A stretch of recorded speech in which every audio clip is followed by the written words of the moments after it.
Hero Honda नाम तो सुना ही होगा, लेकिन क्या आपको यह पता है कि हीरो और होंडा दोनों अलग अलग कंपनी हैं। हीरो और होंडा के कोलैबोरेशन से बनी ये कंपनी दुनिया में सबसे अच्छी टू व्हीलर बनाती थी, लेकिन कंपनी प्रॉफिटेबल होने के बाद भी अलग क्यों हुई, आज के इस वीडियो में हम ये सब कुछ जानने वाले हैं।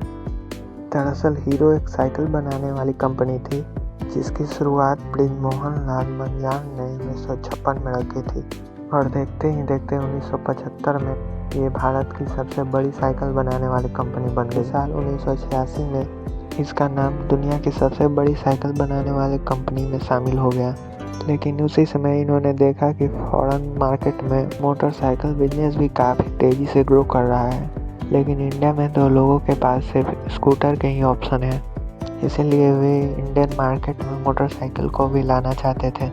लेकिन उस वक्त हीरो के पास सबसे बड़ी प्रॉब्लम यह थी कि उन्हें इंजन बनाने का ज़रा भी नॉलेज नहीं था, जिसकी वजह से मोटरसाइकिल बनाना उनके लिए तो मुमकिन ही नहीं था।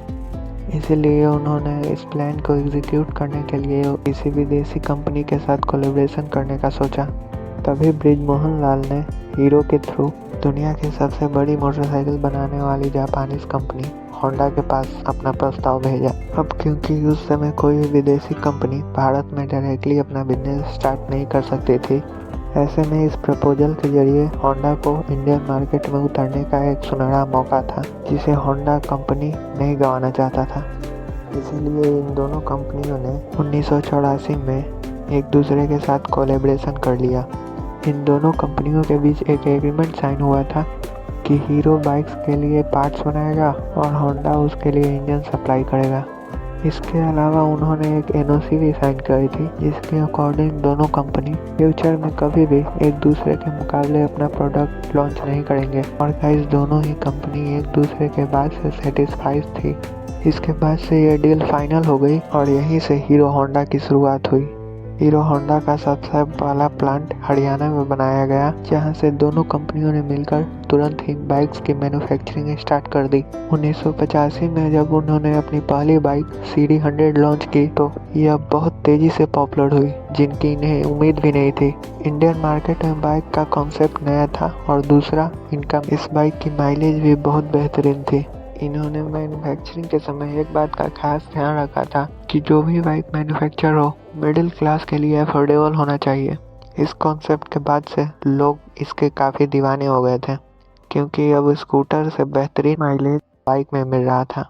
लेकिन उसी दौरान जापानीज करेंसी में उछाल आ गया, जिसकी वजह से जितने भी स्क्वायर पार्ट जापान से आते थे वो काफ़ी ज़्यादा महंगे होने लगे और हीरो होंडा को अफोर्डेबल वाले कॉन्सेप्ट को बनाए रखने में काफ़ी दिक्कत आने लगी। असल में प्रॉब्लम यह भी थी कि उस समय हीरो होंडा के काफ़ी सारे कॉम्पिटिटर्स इंडियन मार्केट में इंटर कर चुके थे, जैसे यामाहा, सुजुकी, बजाज, टीवीएस। लेकिन यह सब ब्रांड्स सिर्फ अपर सेक्शन पर ही फोकस करते थे, लेकिन वहीं हीरो होंडा की बात की जाए तो उनका फोकस मिडिल और लोअर मिडिल क्लास की कस्टमर पर था, जो कि एक अफोर्डेबल बाइक चाहते थे। और यही वजह थी कि हीरो होंडा की बाइक पूरे भारत में सबसे ज़्यादा सेल होती थी।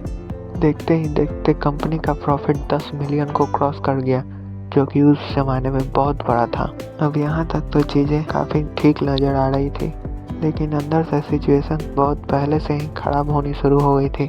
दरअसल होंडा अपनी बाइक्स रूस और अमेरिका जैसे डेवलप्ड कंट्री में भी सेल कर रहा था, लेकिन हीरो होंडा को होंडा की तरफ से इंटरनेशनल मार्केट में अपनी बाइक्स सेल करने की परमिशन नहीं थी। एक तरफ तो हीरो दुनिया की सबसे बड़ी साइकिल बनाने वाली कंपनी थी, यहाँ तक कि उनका नाम Guinness book of world record में भी इनका नाम दर्ज था। वहीं दूसरी तरफ होंडा की वजह से वो अपनी बाइक फॉरेन मार्केट में सेल नहीं कर पा रही थी।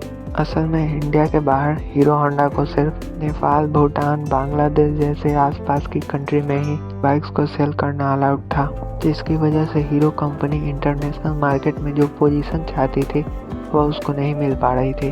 वहीं दूसरी तरफ होंडा काफ़ी तेज़ी से ग्रो कर रहा था, लेकिन दूसरी तरफ हीरो को एक लिमिटेड स्पेस में सीमित रह गया था, जिसकी वजह से इन दोनों कंपनीज के बीच रिश्ते खराब होने लगे। अब अगर हीरो अलग भी होना चाहती तो ऐसा नहीं कर सकती थी, क्योंकि हीरो पूरी तरह से इंजन के लिए होंडा पे डिपेंड थी। हालांकि हीरो को अब ये बात समझ आ चुकी थी कि उसको अगर होंडा से अलग होना है तो उसको इंजन खुद मैन्युफैक्चर करना पड़ेगा। इसीलिए वो अपने प्रॉफिट के एक बड़े हिस्से को इंजन बनाने में खर्च करने लगा, जिसकी वजह से होंडा हीरो के बीच में दरार और भी ज़्यादा बड़ी होगी। तभी होंडा ने कोलैबोरेशन एग्रीमेंट के खिलाफ जाकर साल 1999 में मार्केट में हीरो के खिलाफ अपनी एक Honda motorcycle and scooter launch कर दी और फिर उसी प्राइस सेगमेंट में बाइक लॉन्च करना शुरू कर दिया, जिसमें पहले से ही हीरो होंडा की बाइक्स मौजूद थी। इस तरह अगर देखा जाए तो होंडा ने इंडियन मार्केट में हीरो होंडा के मुकाबले अपनी बाइक्स को लाकर खड़ा कर दिया, जिसकी वजह से हीरो होंडा के कस्टमर डिवाइड हो गए। और इसके कुछ साल बाद होंडा ने एक्टिवा को लॉन्च करके स्कूटर सेगमेंट में भी अपना दबदबा जमाने लगा था। अब अगर देखा जाए तो होंडा इंडियन मार्केट से काफ़ी ज़्यादा प्रॉफिट कमा रहा था, क्योंकि उसे हीरो होंडा के प्रॉफिट का हिस्सा तो मिल ही रहा था, साथ ही उसने अपनी एक कंपनी का भी प्रॉफिट मिल रहा था। और गाइस, हीरो ने इन्हीं सब प्रॉब्लम को देखते हुए हीरो होंडा से अलग होने का फैसला कर लिया और फिर 2010 में जाकर दोनों ही कंपनी हमेशा के लिए अलग हो गई। हीरो होंडा ने इन दोनों कंपनियों की 26% शेयर थी, जिसकी वजह से होंडा ने अपनी कंपनी के सारी शेयर्स हीरो कंपनी को ही बेचने का फैसला किया। और गाइस, हीरो कंपनी के प्रमोटर ब्रिजमोहन बंजाल ने होंडा कंपनी के ये शेयर्स $1.2 अरब में खरीद कर अपना खुद का कारोबार हीरो मोटर कॉर्प के नाम से आगे बढ़ाया। जब ये दोनों कंपनी अलग हुई थी तब ज़्यादातर लोगों ने यह कहा था कि होंडा के बिना हीरो मार्केट में सरवाइव नहीं कर पाएगा, लेकिन अगर आज की बात करें तो इस समय हीरो मोटर कॉर्प दुनिया की सबसे बड़ी बाइक बनाने वाली कंपनियों में शामिल है। ये वीडियो आपको कैसी लगी कमेंट करके ज़रूर बताएं। आपका बहुमूल्य समय देने के लिए धन्यवाद।